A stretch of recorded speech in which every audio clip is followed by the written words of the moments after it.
Alors que les opérations de pompage ont repris hier sur la partie arrière, cette fois de l'épave de l'Erika, permettant de récupérer 870 tonnes de fioul, l'heure est au premier bilan pour les stations touristiques de la façade atlantique touchées par la marée noire de décembre dernier. Sur l'île de Noirmoutier, le bilan des 15 premiers jours de juillet est plutôt rassurant, même si on enregistre une baisse de la fréquentation. Sur place, Christophe de Valambra et Alain Darigrand.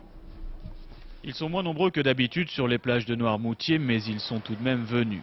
Aujourd'hui, l'île a totalement effacé les traces de l'Erika. Mais ici, on savait que l'image des boulettes de fioul sur le sable serait beaucoup plus tenace. On craignait même une saison catastrophique. En fait, la première quinzaine de juillet est plutôt rassurante. La baisse de fréquentation est certaine, mais elle n'est pas aussi importante qu'on pouvait le craindre. Ça tourne plus autour de moins 20% que moins 30 ou moins 50% comme on a pu le craindre à une certaine époque. Mais ces premiers chiffres sont très variables. La principale baisse touche les locations. Une clientèle souvent familiale est donc très attirée par la plage. En termes d'image de marque, on a relativement souffert de ce qui s'est passé. Là, on constate en termes de demande qu'on a à peu près moitié moins que d'habitude, de demande de location simplement. Et en termes de réservation, là, on a nettement un bon quart de moins. Moins touchés, les campings de l'île enregistrent une baisse de fréquentation d'environ 15%. Mais la situation s'améliore avec la météo. L'effet Erika devrait lui être limité.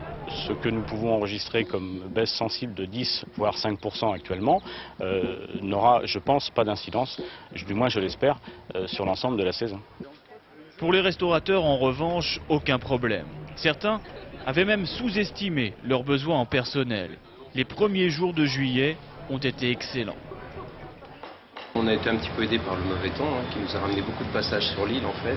On a récupéré une grande partie de la côte, Saint-Jean-de-Mont, Notre-Dame, même Port-Unique, La Boule. Mais tous les chiffres de cette première quinzaine ne sont que des indices. Il faudra bien sûr attendre la fin de la saison sur l'île pour mesurer le véritable impact de la marée noire. Ils sont moins nombreux que d'habitude sur les plages de Noirmoutier, mais ils sont tout de même venus.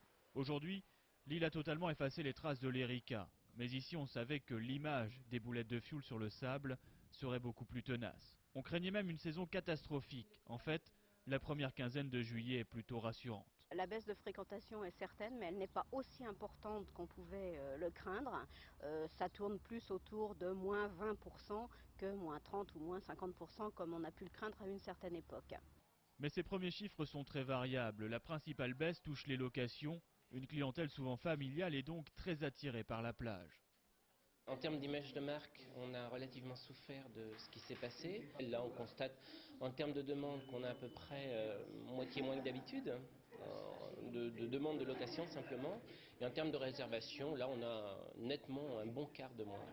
Moins touchés, les campings de l'île enregistrent une baisse de fréquentation d'environ 15%. Mais la situation s'améliore avec la météo. L'effet Erika devrait lui être limité.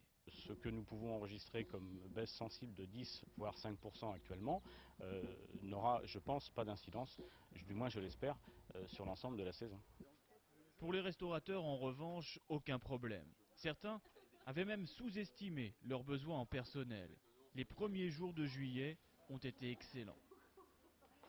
On a été un petit peu aidé par le mauvais temps qui nous a ramené beaucoup de passages sur l'île en fait.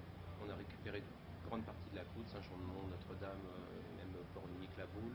Mais tous les chiffres de cette première quinzaine ne sont que des indices. Il faudra bien sûr attendre la fin de la saison sur l'île pour mesurer le véritable impact de la marée noire.